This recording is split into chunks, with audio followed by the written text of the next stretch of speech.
Bonjour, bonjour à toutes, bonjour à tous. Je vous retrouve avec plaisir pour une dernière vidéo, une dernière interprétation des énergies qui se préparent et qui vont nous proposer d'exercer notre discernement. Alors, pourquoi j'évoque le discernement? Mais puisqu'il y aura, hein, bien sûr, l'entrée des nœuds lunaires dans l'axe Poisson-Vierge. Donc, les nœuds lunaires font le tour de la roue du zodiaque en 18 ans. Et là, pendant un an et demi, le nœud nord sera en Poisson à compter du 12 janvier et le nœud sud, bien entendu, donc dans le signe eh bien, complémentaire qui est le signe de la Vierge. Alors, il y a aussi un autre élément que je voulais aussi préciser, c'est que, comme vous le savez, eh bien, le 1er janvier commencera donc ce jour de Mercure, un mercredi.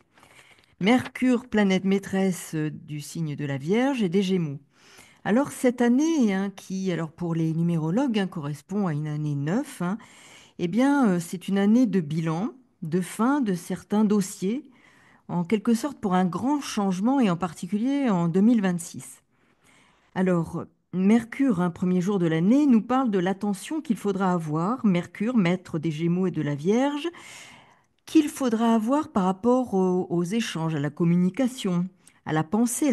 rationnelle, hein. Le nœud sud est aussi, donc à ce moment-là, pour un an et demi, dans le signe de la Vierge. Donc la rationalité de la Vierge, hein, la vigilance quant à la communication et aux informations trompeuses. Donc, il va nous être proposé de lâcher ce qui doit être lâché dans nos vies. C'est un bilan et surtout, il sera important de terminer ce que nous avons commencé, de terminer surtout ce qui relève de notre destinée, ce qui peut être inscrit dans notre destinée, donc qui peut avoir une importance dans ce qui peut être mentionné, je dirais, dans notre livre de vie, ce livre de vie que nous avons préparé avant notre incarnation et dans lequel s'inscrivent les grandes orientations de notre existence avec des éléments très concrets parfois pour nous faire expérimenter telle ou telle situation, tel ou tel événement, telle ou telle émotion, ressenti, relation, afin de grandir et de poursuivre notre processus d'évolution de conscience. Alors, nous avons ici des éléments importants en 2025, hein. Donc, il faudra avoir du discernement, mais pas user d'une rationalité qui empêche une ouverture d'esprit qui sera de plus en plus indispensable. Alors, il ne s'agira pas d'user, de développer notre côté cérébral, hein, et ce Mercure, au 1er janvier, hein, nous parle bien de la vigilance que nous devrons avoir par rapport à l'intellect, par rapport à ce côté cérébral, à un excès, hein, de mental et de mentalisation, je dirais, alors que le nœud nord en Poisson nous propose, nous demande de lâcher les excès auxquels nous confronte le nœud sud en Vierge, trop rationnel et dans la matérialité. Ce transit nous prépare à l'année 1, l'année qui sera l'année 1, l'année 2026. Donc c'est une année 2025, année 9, où nous allons avoir à conclure, à terminer, à faire du bilan, aussi à récolter, hein, les 9, ce que nous avons vécu dans les 9 années qui précèdent. Donc nous avons ici un champ de conscience qui peut s'ouvrir si nous savons nous saisir de ce que nous propose le nœud nord. Alors évidemment, s'il y a des événements, hein, parce que on le sait, hein, avec les grands transits planétaires, hein, ces grands changements, ces grands mouvements planétaires qui auront lieu en 2025, Saturne, Neptune entrée en Bélier, Uranus en Gémeaux, donc Uranus en Gémeaux pour 7 ans, Neptune pour plusieurs années en Bélier, Saturne qui restera en Bélier pendant 2 ans et demi, Pluton qui restera 20 ans donc en Verseau, nous allons avoir bien entendu des grands mouvements énergétiques qui auront des incidences avec des répercussions et des manifestations concrètes de ce que peuvent être ces, ces transformations, de ce que peuvent être ces mouvements planétaires. En revanche, n'oublions pas que le nœud nord en Poisson nous indique que quoi qu'il advienne, nous devons nous saisir de la puissance de l'esprit pour, pour traverser toutes ces situations, qui seront des transformations immanquablement au niveau sociétal et avec des conséquences dans nos vies. Mais pourquoi s'associer à un égrégore négatif? Bien entendu, les situations sont des tremplins, quelles que soient ces situations, des tremplins à notre évolution de conscience. Donc, c'est une façon de traverser la vie en comprenant que chaque situation, chaque événement, aussi complexe soit-il, est une étape, est une marche que nous gravissons par rapport à ce cheminement que nous devons avoir par rapport à notre évolution personnelle, à des prises de conscience. Donc, n'alimentons pas des égrégores toxiques, des égrégores négatifs. Et il est bien question ici, avec ce nœud sud en vierge et ce nœud nord en poisson, de lâcher prise avec un mental alimenté de peur, de précaution, voire par rapport à la santé, parfois la santé au sens large, un côté hypochondriaque que l'on peut rencontrer avec un nœud sud en vierge et de se préoccuper davantage de notre santé, la santé de notre esprit, plutôt que de celle du corps qui, quoi qu'il en soit, de toute façon, sera à alimenter par la force de l'esprit. Donc nous avons ici des éléments qui nous aideront à évoluer, à cheminer, et cette année 2025 sera une année de transition. Alors, vous l'avez entendu à plusieurs reprises, il y aura une première entrée des planètes comme, alors Pluton, ça y est, hein, elle avait fait cette période d'entrée, de rétrogradation, et puis maintenant est rentrée donc au mois de novembre en Verseau. Uranus fera une première incursion en Gémeaux, puis reviendra en Taureau pour terminer le travail qui est en cours actuellement sur ce que représente le Taureau. Et puis, de la même façon, Saturne, Neptune, avec une entrée, puis un retour en le signe donc des poissons, et pour une entrée pour toutes ces planètes, vraiment définitivement, pour de nombreuses années, alors on va dire mi-2025, puis fin 2025 et 2026. Alors là, nous aurons vraiment toutes ces planètes-là qui auront fait leur entrée dans le signe qui succède, donc bien, le Bélier, et puis pour Uranus, le signe des Gémeaux. Donc là, nous aurons vraiment cette année 1, d'ailleurs, en numérologie, qui fera vraiment, là, c'est l'entrée, le renouveau, c'est le début. Là, nous sommes dans cette année 9 qui va commencer avec une première transition, un bilan, une récolte des années passées. Il y a vraiment matière à terminer, surtout, hein, si vous écoutez cette vidéo, ce qu'il faut surtout retenir, c'est qu'il y aura vraiment des choses que vous aurez peut-être commencé et qu'il faudra vraiment clore pour en terminer avec des éléments qui relèvent vraiment de votre destinée et qui sont inscrites comme telles dans votre livre de vie. Donc, bilan, tirer des leçons, sortir de son point de vue fini, hein, enfermant, voire rigide, hein, pour une ouverture à d'autres champs de conscience et à des idéaux plus grands. Donc, il sera question d'expérimenter le véritable don, mais pas euh, à travers le développement personnel. Vous savez, l'on parle beaucoup du développement personnel qui est en fait peut-être souvent alimenter une forme d'égoïsme ou d'égocentrisme parce qu'il est question de son bonheur personnel. Alors bien sûr que c'est important et essentiel, mais là, avec le nœud nord en poisson, on ne nous demande pas d'aller vers quelque chose qui est dans l'ordre du soin uniquement tourné vers soi et son bien-être, mais d'apporter à travers son, son ouverture de conscience, un mieux-être pour les autres, une attention particulière à l'autre, une bienveillance et au-delà de la bienveillance, c'est un soin à l'autre, mais un véritable don de soi sans pour autant être dans le sacrifice, hein. Il faut trouver l'équilibre et le juste équilibre. Les nœuds lunaires nous parlent de trouver un équilibre, mais qui nous permettent d'être vraiment dans une ouverture d'esprit plus large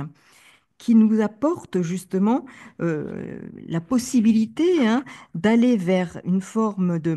d'idéaux, mais d'idéaux atteignable, hein, parce qu'on pourrait aussi, là, avec un nœud sud en vierge, être dans une démarche un peu d'excès, de perfectionnisme, de vouloir atteindre des buts bien trop élevés, alors qu'il faut trouver un juste équilibre, hein. Atteignable pour ne pas être victime de croyances toxiques sur soi ou les autres. Attention donc aux égrégores, hein, aussi de pensées toxiques pour ne pas participer et contribuer à ce mouvement. Parce qu'en effet, il faudra être vigilant par rapport à ce que peuvent nous proposer eh bien, des discours ambiants. Et les expériences ici pousser, doivent nous pousser vers vers l'esprit, vers, oui, cette dimension qu'est l'esprit dans nos vies et de l'inscrire dans notre existence comme la nourriture indispensable à notre évolution, à notre cheminement dans notre évolution et processus d'évolution de conscience. Donc c'est le passage en quelque sorte du mental, de l'intellect à la spiritualité, qui, alors, avec le nœud nord en poisson, prend place dans notre existence, une spiritualité, d'inscrire cette vie spirituelle davantage dans notre quotidien, dans notre vie, très concrètement. Ça ne doit pas rester juste au niveau de l'intellect, du mental, mais véritablement être expérimenté dans nos vies au quotidien. Comment inscrit-on la force et la dimension de l'esprit dans notre vie, dans nos vies, sur tous les plans, c'est-à-dire au niveau de notre corps, comment on inscrit dans notre vie intérieure la force de l'esprit pour qu'elle alimente notre corps et nos différents plans et nos différents corps subtils afin d'accéder à une meilleure santé globale, plus vaste, qui comprend le corps, l'âme et l'esprit. Donc ce nœud nord en poisson va nous inciter à développer la dimension spirituelle dans notre vie et sur tous les plans, au niveau du corps, de l'âme et donc de l'esprit et dans nos relations, dans notre vie au quotidien, que ce soit dans différents domaines et sur différents plans de notre existence. C'est la voie, en quelque sorte, de la guérison, du soin en passant par la puissance de l'esprit et non pas seulement la prise en compte du corps uniquement, comme peut le présenter le nœud sud en vierge. Donc guérison par les forces de l'esprit et non du mental. Les premières incursions donc de Neptune et Saturne en bélier, d'Uranus en gémeaux, avec des phases de rétrogradation dans les signes précédents, sont en quelque sorte, comme je le disais, une mise en bouche de cette entrée définitive dans ces signes qui auront lieu donc fin 2025, puis 2026. Et là, ce sera véritablement le basculement. Donc là, ce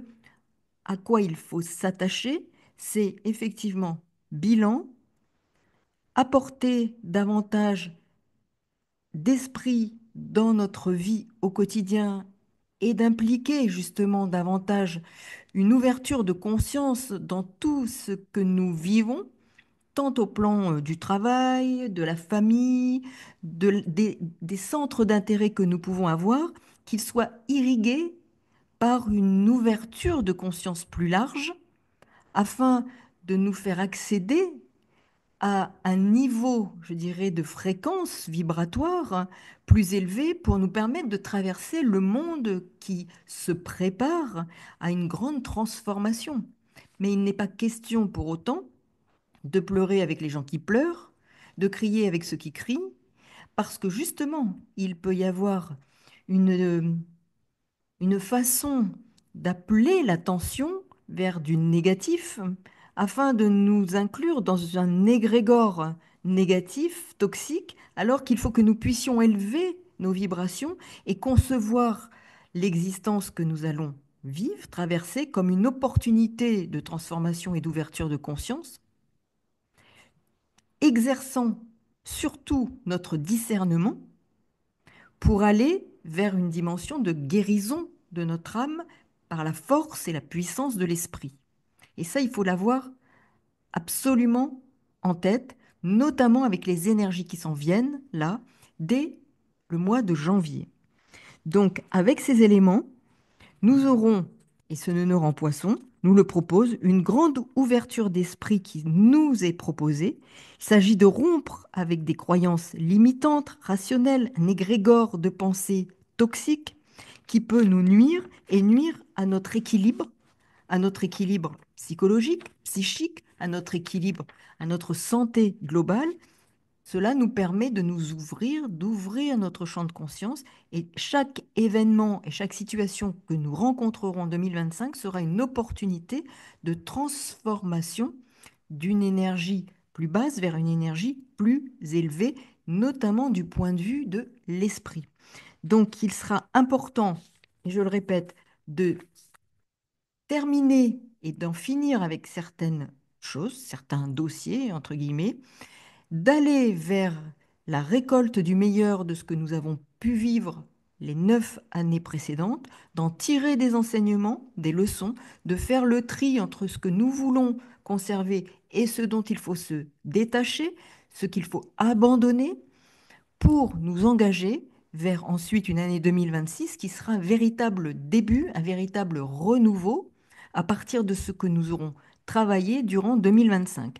Donc voilà cette petite incursion dans l'année 2025 avant de pouvoir vous proposer pour la prochaine vidéo la vidéo concernant la prochaine et la première nouvelle, la première pleine lune, pardon, qui aura lieu le 13 janvier. À très bientôt et merci pour tous vos messages. Et si vous souhaitez avoir des informations concernant votre année 2025, eh bien n'hésitez pas. Vous avez sous la vidéo, donc sur la barre de description, la possibilité de me joindre sur l'adresse qui figurera. À très bientôt. Au revoir.